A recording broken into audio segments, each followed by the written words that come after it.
Hi, welcome to the channel. This is going to be my first of one of the Strava training logs, just to explain, first of all, how I got to do my first sub 3 hour marathon. So on the screen at the moment, you can see it was pretty empty. So this was at the time when I was ill and basically with my liver infection. And so it was empty right the way through, going through pretty much through the summer into June. And then a little bit in September, October in terms of activities, but then it only really started after Christmas. So that's when the mince pies sort of stuck in, and I had a lot of time to think about how I was going to execute the sub 3 hour marathon from previously doing a 3:20. And so this step at the start here really starts ramping up. Now, I've done a lot of research into the perfect amount of, or a good amount of volume per week, which was key to getting down to that sort of level of fitness and times. Because effectively, if you want to become better at running, you've just got to spend a lot of time running, basically. And I think that's probably the main thing which gets you to that level, is by increasing your weekly volume. Now, my aim, after a lot of research, was to ramp up to 60 miles a week minimum. And so, obviously you can't do that straight away. So it started off with, I think it's 17.6, then it was 26, and then it very quickly, within 3 weeks, I managed to get it over the 3 or 4 weeks over the 60 mile mark, and get a few long runs in there as well. And so to sort of aggressively ramp up like this, I done a lot of research into things like low heart rate training and the Maffetone method and things like that, which in a nutshell is basically 180 minus your age, and then that number gives you the sort of heart rate to sort of try and stay at or below. And the good thing about keeping your heart rate down low was you're basically doing easy runs, and you can increase the volume without the high impact of the high intensity runs. And that's the only way I found, mainly at the start, of ramping up to 60 miles a week plus each week.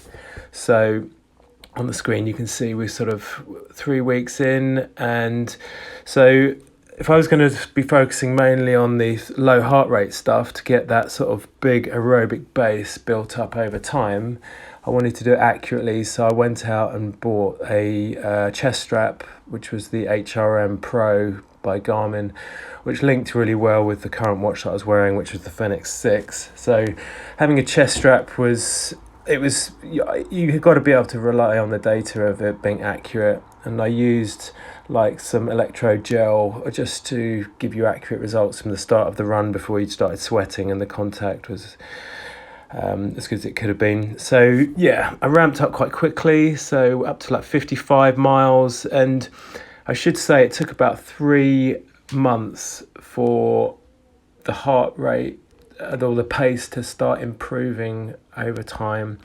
I mean, you've got to give it time. You've got to be patient, give it easy runs. I was doing about 90% of my runs were really low heart rate, probably with my age at the time of 46. It was, I was under 135 beats per minute, ideally lower. I mean, I was trying to get below 100 in the 120s ideally for most of my runs, just to build up that aerobic base.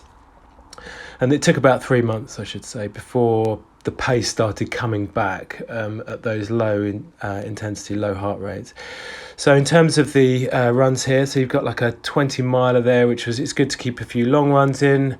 And what I tried to do also, if I'm going to be aiming for a sub 3 hour marathon, then I wanted to have a tune-up race, which is generally a shorter distance, and that you can benchmark your pace and fitness level off that race.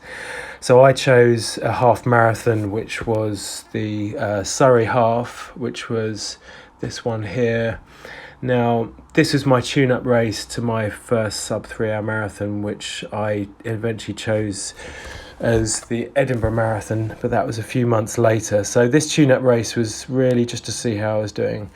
Now, I should say this was the first time I tried Alpha Fly shoes, which for racing were first proper carbon plated shoes I'd had.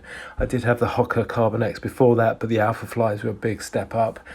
And I was aiming really for this tune-up race of about 1 hour 25, and I totally smashed that with a 1:21:25, which gave me the confidence overall to kind of keep on going, know that the training was working, I was getting faster, my endurance was getting better, and that the low heart rate training was great. So yeah, you can see the results there, and first time with carbon plate shoes. And so yeah, that was the milestone really of having a tune-up race that gave me confidence that I could carry on training with and eventually go for that sub 3 hour marathon. So so that's probably the first stage, just good stage to stop. So literally from zero over a few weeks, and then a few months actually, up to my first tune-up race, and then from then onwards it was looking at the marathon. Thanks.